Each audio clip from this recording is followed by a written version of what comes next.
एक छोटी जी नज़म है तो नज़म का सरनामा है की बनया है। रात नूं रज तरेल पई सी, ਨੂਰ ਦੇ ਵੇਲੇ ਫੁੱਲ ਹੱਸਿਆ ਸੀ। ਰਾਤ ਨੂੰ ਰੱਜ ਤਰੇਲ ਪਈ ਸੀ, ਨੂਰ ਦੇ ਵੇਲੇ ਫੁੱਲ ਹੱਸਿਆ ਸੀ। ਕੱਸਾਂ ਅੰਦਰ ਦਿਲ ਵਗਦਾ ਸੀ, ਵਿੱਚ ਥਲਾਂ ਦੇ ਆ ਫਸਿਆ ਸੀ। ਰਾਤ ਨੂੰ ਰੱਜ ਤਰੇਲ ਪਈ ਸੀ, ਨੂਰ ਦੇ ਵੇਲੇ ਫੁੱਲ ਹੱਸਿਆ ਸੀ। ਕੱਸਾਂ ਅੰਦਰ ਦਿਲ ਵਗਦਾ ਸੀ, ਵਿੱਚ ਥਲਾਂ ਦੇ ਆ ਫਸਿਆ ਸੀ। ਹੱਡਾਂ ਤੀਕਰ ਛਾਲੇ ਪਏ ਸੀ, ਸਾਹ ਦੀ ਮਾਲ ਕੱਟ ਗਿਆ ਸੈਂ।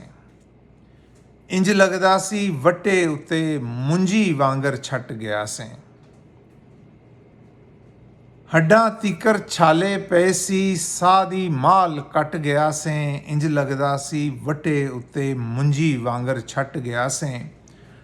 ਟੋਟਾ ਚਾਵਲ ਕਰਕੇ ਜਿਵੇਂ ਡੰਗਰਾਂ ਅੱਗੇ ਪਾ ਦਿੱਤਾ ਸੀ, ਡੰਗਰਾਂ ਵਿੱਚੋਂ ਫੇਰ ਲੰਘਾ ਕੇ ਖਾਲਸ ਧਾਰ ਬਣਾ ਦਿੱਤਾ ਸੀ।